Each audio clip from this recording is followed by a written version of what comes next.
मकबूजा कश्मीर की वादी कल से फिर मुजाहिरों की लपेट में है। इसकी वजह भारतीय agency central bureau of investigation की वो रिपोर्ट बनी जो उसने कल श्रीनगर हाई कोर्ट में जमा कराई। 66 सफ़ात पर मुश्तमिल इस रिपोर्ट में यह कहा गया है कि 30 मई को शोपियां में 2 कश्मीरी लड़कियां हादसे का शिकार हुई और जान की बाजी हार गई। सीबीआई के मुताबिक इन लड़कियों से ना कुछ ज्यादती हुई और ना ही उन्हें कत्ल किया गया।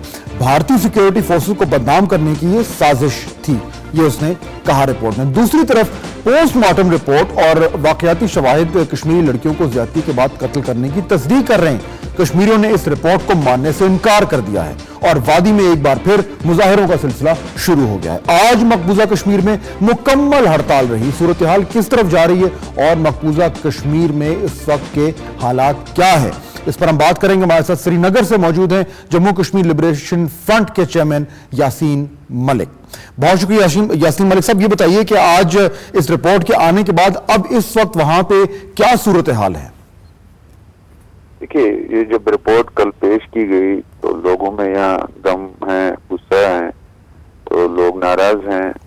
तो इस सिलसिले में कल जो शोपियां में मकामी लोगों ने वहाँ पर मशावरती कमेटी बनाई है, तो उन्होंने आज के लिए हड़ताल की कॉल दी थी और जिसकी यहाँ जितने भी तंजीमें हैं उन सबों ने उसकी हिमायत की थी।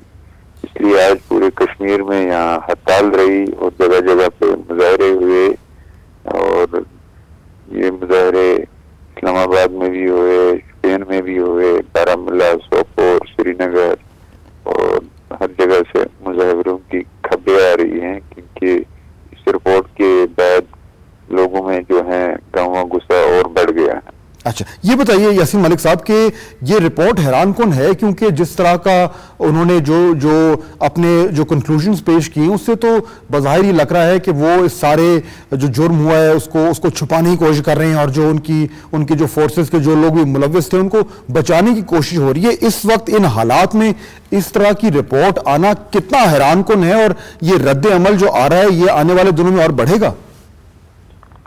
देखिए, इस रिपोर्ट का जहाँ तक ताल्लुक है, क्योंकि जो वहाँ पर मकामी लोगों ने एक मशावरती कमेटी बनाई है जो बिल्कुल गैर सियासी कमेटी है। तो पहले तो ये था कि ये जब क्योंकि पहले ही यहाँ एक इन्वेस्टिगेशन चल रही थी तो जिसको जब लोगों ने उस पर अदम एतमाद का इजहार किया तो फिर हुकूमत हिंदुस्तान ने इसको सीबीआई के हवाले किया। सबसे बड़ा ये जो है कि अगर इन्होंने जो मशावरती कमेटी जो वहाँ लोकल लोगों ने बनाई है, अगर उन्होंने इसके साथ मिलकर ये काम करते और उसके साथ जो रिपोर्ट बनाते तो शायद इसकी नवीयत और होती। लेकिन जो यहाँ तक जो मकामी लोग हैं वहाँ जो इसको वहाँ पर इस सिलसिले में इस केस के सिलसिले में जो इसकी पैरवी कर रहे हैं, उनका कहना है कि हमें न एतमाद में लिया गया, न हमें इन्वेस्टिगेशन के दौरान जो है हमसे पूछा गया। इसलिए कल उन्होंने इस रिपोर्ट को मुकम्मल तौर पर यकसर तौर पर जो है रद्द कर दिया। तो जब उन्होंने रद्द कर दिया तो यहाँ पर जितनी भी हम जो हैं सियासी तंजीमें हैं, क्योंकि ये मूवमेंट भी वही चला रहे हैं, इसलिए हम सबों ने यहाँ फैसला किया है कि हम उनको मुकम्मल हिमायत देंगे उनके प्रोग्राम।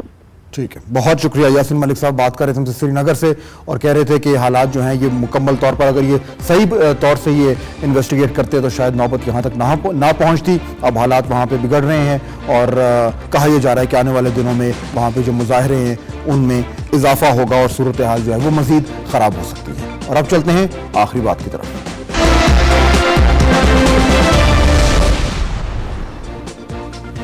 गवर्नर पंजाब सलमान तासीर ने आज लाहौर में एक तस्वीरी नुमाइश में शिरकत की और इस मौके पर मीडिया से गुफ्तगू करते हुए उन्होंने ये कहा। देखिए, मेरा तो नाम एनआरओ में है ही नहीं, लेकिन मैं कहूंगा कि मैं तो एनआरओ को तगमा समझता हूं, तो मुझे तो बड़ा अफसोस हुआ कि मेरा नाम एनआरओ में नहीं है। गवर्नर साहब, इस पूरे मुल्क में शायद आप वाहिद शख्स हैं जो एनआरओ को तमगा समझते हैं और फखरी अंदाज में उसे अपने सीने पे सजाना चाहते हैं। चलें, आज नहीं तो फिर कभी सही मुलाकात होगी आपसे कल। फहाद हुसैन को इजाजत दीजिए। खुदा हाफ़िज़।